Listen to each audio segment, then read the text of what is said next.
नवी मुंबईच्या नवीन पनवेल सेक्टर 14 परिसरातून एक धक्कादायक प्रकार समोर आला आहे। येथे अमृतवेल कोऑपरेटिव्ह हाऊसिंग सोसायटीच्या पुनर्विकासाच्या मुद्द्यावरून मोठा वाद निर्माण झाला आणि त्याचे रूप थेट मारहाणीपर्यंत गेले। मिळालेल्या माहितीनुसार सोसायटीमध्ये पुनर्विकासाच्या विषयांवर सर्वसाधारण सभेचे आयोजन करण्यात आलं होतं। या सभेमध्ये सोसायटीचे अध्यक्ष रवींद्र भगत आणि त्यांचा मुलगा अजिंक्य भगत उपस्थित होते। सभेदरम्यान पुनर्विकासाच्या मुद्द्यावर रहिवाशांमध्ये जोरदार वाद झाला। आरोप असा आहे की या वादानंतर अध्यक्ष रवींद्र भगत आणि त्यांचा मुलगा अजिंक्य भगत यांनी बाहेरून काही तरुणांना सोसायटीमध्ये बोलावून घेतले। त्यानंतर या तरुणांनी काही रहिवाशांना मारहाण केल्याचे गंभीर आरोप करण्यात आला आहे। या घटनेमुळे सोसायटी परिसरात मोठी खळबळ उडाली आहे। रहिवाशांमध्ये भीती आणि संतापाचे वातावरण निर्माण झाले आहे। काही रहिवाशांनी या घटनेबाबत पोलीस ठाण्यात तक्रार दाखल करण्याची तयारीही सुरू केली आहे। दरम्यान पुनर्विकासाच्या मुद्द्यावरून सुरू झालेला हा वाद इतका वाढेल अशी अपेक्षा कुणालाही नव्हती। आता या प्रकरणात पोलिसांनी लक्ष घालावे आणि दोषींवर कठोर कारवाई करावी अशी मागणी स्थानिक रहिवाशांकडून केली जात आहे। सध्या या घटनेचा व्हिडिओही सोशल मीडियावर व्हायरल होत असून संपूर्ण प्रकरणाची चौकशी होण्याची शक्यता व्यक्त केली जात आहे। आता पोलीस तपासानंतर या प्रकरणातील नेमकं सत्य काय आहे हे समोर येणार आहे।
Police police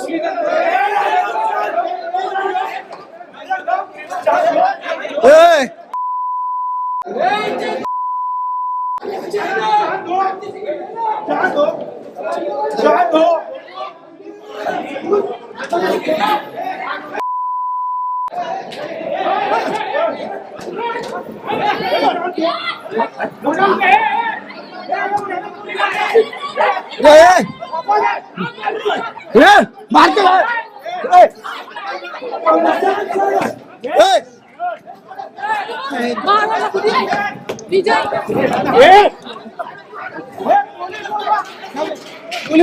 police police police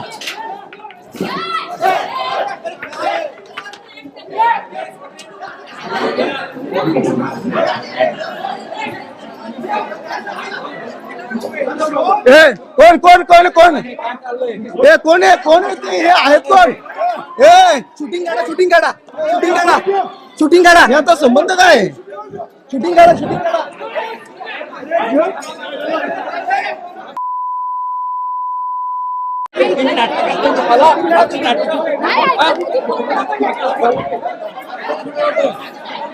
थोडं आहेत कोणी पोलीस पोलीस केस पोलीस केस पोलीस केस मारले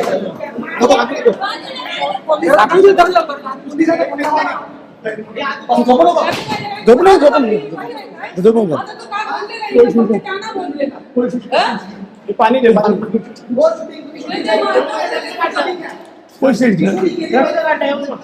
चल हो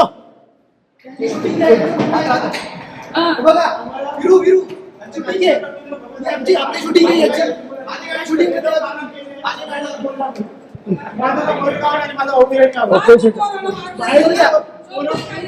आम्हाला तरी मारहाण केलेली आहे शूटिंग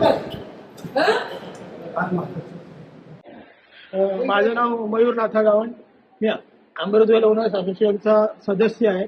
आमची सिक्युरिटी स्कूलमध्ये इमारती आराखडा बद्दल मीटिंग असताना अध्यक्ष रवींद्र भगत आणि त्याच्या मुलाने अजिंक्य भगत यांनी बाहेरून मुले मागून आम्हाला दोघा भावांना मारहाण केली. पाहू शकतात इथे विरण गावंड